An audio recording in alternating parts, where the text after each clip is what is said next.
មូលហេតុអ្វីបានជាការបោះឆ្នោតនៅក្នុងប្រទេសថៃតែងតែមានភាពរញ៉េរញ៉ៃសម្បើមម្លេះ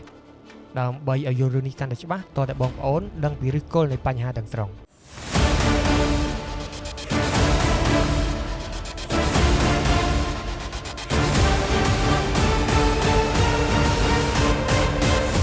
ប្រទេសថៃនៅក្រោមភាពស្ងប់ស្ងាត់គឺជាភ្នំភ្លើងនយោបាយដែលត្រៀមនឹងផ្ទុះគ្រប់ពេល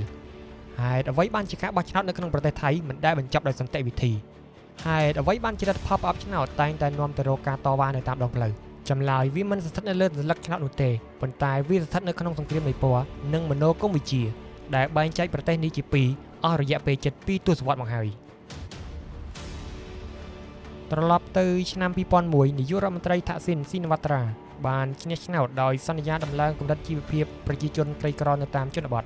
គោលនយោបាយប្រជានិយមបានផ្ដល់សេវាសុខភាពតម្លៃថោកនិងប្រាក់កម្ចីដល់ភូមិដាច់ស្រយាលជាលើកដំបូងដែលប្រជាជននៅតាមជនបទមានអារម្មណ៍ថាពួកគេមានសម្លេងក្នុងនយោបាយក្រុមនេះបានក្លាយជាមូលដ្ឋានគ្រឹះនៃក្រុមអាវក្រហមដែលគ្រប់គ្រងលោកថាក់ស៊ីនដាច់ខាតតែម្ដងចំណុចសំខាន់នោះគឺការផ្លាស់ប្ដូរអំណាចពីក្រុមអិសរាជជននៅក្រុងបាងកកមកប្រជាជនជនបទប៉ុន្តែជោគជ័យនេះបានធ្វើឲ្យក្រុមអិសរាជជនចាស់ៗនៅទីក្រុងបាងកកដែលរួមមានមន្ត្រីជាន់ខ្ពស់យោធានិងអ្នកជំនួញធំៗមានការព្រួយបារម្ភពួកគេចោទប្រកាន់ថាថាក់ស៊ីនបកពួកនិយមពុករលួយនិងចេះលុយទិញសញ្ញាឆ្នោតជាលទ្ធផលក្រុមអាវលឿងបានកកើតឡើងដើម្បីទម្លាក់ថាក់ស៊ីនពួកគេជឿលើនយោបាយអ្នកមានចំណេះដឹងនិងមិនជឿលើប្រជាធិបតេយ្យដែលផ្អែកលើសម្លេងភាគច្រើននៅជនបទនោះឡើយនេះគឺជាចំណុចចាប់ផ្ដើមនៃចំនួនដែលគ្មានថ្ងៃបញ្ចប់ជនបទក្រហមទល់នឹងទីក្រុងអាវលឿងចំនួននេះមិនឈប់ត្រឹមការតវ៉ានោះទេវាបាននាំទៅដល់ការធ្វើរដ្ឋប្រហារចំនួន2លើកនៅក្នុងឆ្នាំ2006និងនៅក្នុងឆ្នាំ2014ដើម្បីទម្លាក់រាជរដ្ឋាភិបាលដែលស្និទ្ធនឹងថាក់ស៊ីនប៉ុន្តែជារៀងរាល់ពេលដែលយោធាធ្វើរដ្ឋប្រហារឬតុលាការរំលាយបកអាវក្រហមលទ្ធផលបោះឆ្នោតថ្មីនៅតែបង្ហាញថាក្រុមដែលស្និទ្ធនឹងថាក់ស៊ីននៅតែឈ្នះនេះហើយគឺជាមូលហេតុដែលការបោះឆ្នោតនៅប្រទេសថៃមានភាពរញ៉េរញ៉ៃព្រោះវាមិនមែនជាការប្រកួតប្រជែងរវាងគោលនយោបាយនោះទេតែវាគឺជាការតស៊ូដណ្ដើមអំណាចរវាងក្រុមទាំងសងខាងឬគល់នៃចំនួនមិនមែនជារឿងថ្មីនោះទេប៉ុន្តែវាគឺជាការបែងចែកកម្រិតវណ្ណៈនិងអំណាចដែលចាក់ឫសយ៉ាងជ្រៅនៅក្នុងប្រទេសប្រជាធិបតេយ្យភាគច្រើនរដ្ឋធម្មនុញ្ញគឺជាច្បាប់កំពូលដើម្បីការពារសិទ្ធិប្រជាជន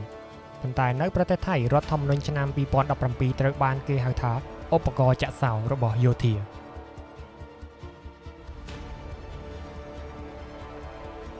វាគឺជាឯកសារច្បាប់ដ៏ស្មុគស្មាញដែលត្រូវបានគេរៀបចំឡើងយ៉ាងប្រុងប្រយ័ត្នបន្ទាប់ពីរដ្ឋប្រហារឆ្នាំ2014គោលបំណងរបស់វាគឺសាមញ្ញដោយធានាថាទោះបីប្រជាជនបោះឆ្នោតឲ្យគណៈបកណាឈ្នះក៏ដោយក៏ក្រុមអិសរាជជនចាស់ៗនៅតែអាចត្រួតត្រាប្រទេសបានដដែលតើពួកគេធ្វើវាដោយរបៀបណា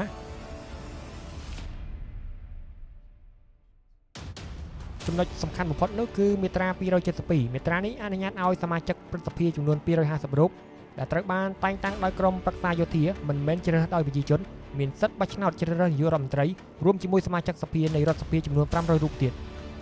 នេះមានន័យថាគណៈបកដែលចង់បាននាយករដ្ឋមន្ត្រីរបស់ខ្លួនត្រូវមានសម្លេងសរុបលើសពីពាក់កណ្ដាលនៃ750អាសនៈគឺត្រូវការ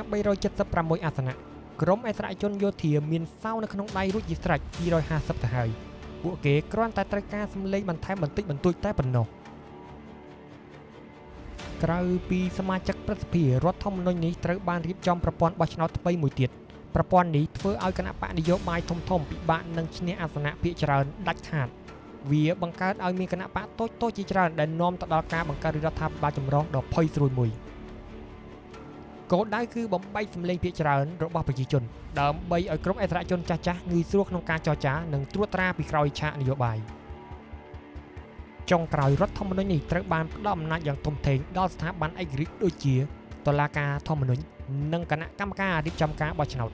ស្ថាប័នទាំងនេះមានសិទ្ធិអំណាចក្នុងការរំលាយគណៈបកនយោបាយ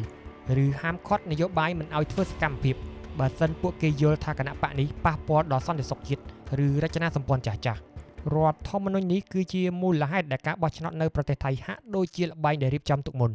វាមិនមែនជាល្បែងប្រជាធិបតេយ្យដែលស្មើភាពនោះទេ